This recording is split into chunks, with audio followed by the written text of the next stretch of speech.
terjadi dinamika di internal negara-negara. Wakil Ketua MPR RI Edi Baskoro Yudhoyono membuka rapat pleno Komisi Kajian Ketatanegaraan atau K3 MPR RI tahun 2026 di Kompleks Parlemen Senayan, Jakarta, Selasa 3 Februari 2026. Rapat ini menjadi forum evaluasi kinerja K3 sepanjang tahun 2025 sekaligus penentuan arah kajian ketatanegaraan ke depan. Dalam arahannya, Edi Baskoro Yudhoyono yang juga Ketua Fraksi Partai Demokrat DPR RI menekankan bahwa penguatan landasan konstitusional dan stabilitas demokrasi merupakan harga mati di tengah ketidakpastian global. Pria yang akrab disapa Ibas ini mengapresiasi kinerja K3 yang dinilai produktif, terlebih dalam hal penyerapan anggaran tahun 2025 yang mencapai 95%. Sebagai laporan dan evaluasi tahun anggaran 2025, kami juga ingin memberikan masukan dan juga informasi lebih lanjut bahwa alhamdulillah bahwa Komisi Kajian dan juga Komisi Kajian Ketatanegaraan telah melakukan penyerapan anggaran sebesar 55%. Di sini ada Bu Sekjen, Kepala Biro yang selama ini juga telah melakukan serangkaian kegiatan penyerapan anggaran. Artinya anggarannya kurang 55%. Nggak pernah cukup gitu.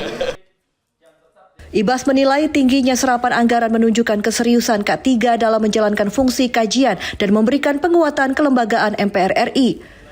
Salah satu isu krusial yang disorot dalam rapat adalah keberlanjutan reformasi Polri.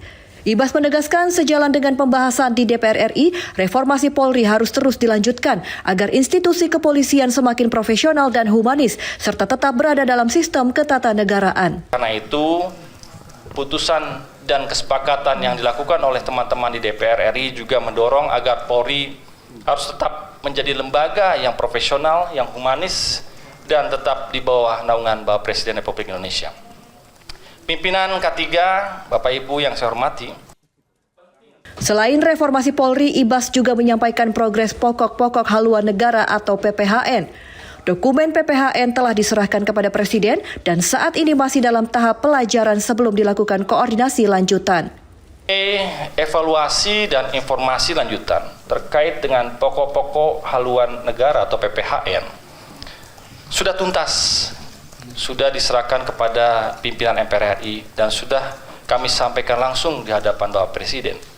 Hanya saat ini kita menunggu seperti pesan yang disampaikan Presiden kepada pimpinan MPR RI untuk mempelajari lebih lanjut, untuk memastikan pokok-pokok yang ditulis dan dikaryakan dalam buku PPHN tersebut sesuai dengan harapan dan kepentingan rakyat luas. Sehingga per hari ini status PPHN masih melihat waktu yang tepat untuk dikoordinasikan lebih lanjut dengan Bapak Presiden. Sementara itu, pimpinan K3 MPR RI Taufik Basari menjelaskan, tahun 2026 kajian K3 akan difokuskan pada pasal 18 dan pasal 33 Undang-Undang Dasar 1945.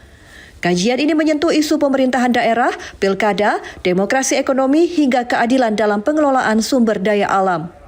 Kemudian pasal 33 terkait dengan perekonomian nasional, di mana saat ini memang kita menginginkan agar perekonomian nasional kita dijalankan sesuai dengan amanat konstitusi, di mana di situ ada aspek keadilannya, di situ ada kebersamaannya, ada kekeluargaannya dan sebagainya. Dan kita meyakini pasal 33 ini adalah satu sistem ekonomi ciri khas bangsa Indonesia yang mudah-mudahan juga bisa menjawab tantangan perekonomian global yang saat ini sangat dinamis, yang mudah-mudahan bisa menjadi masukan bagi negara ini untuk memastikan bahwa perekonomian kita dijalankan dengan asas kesejahteraan untuk rakyat Indonesia.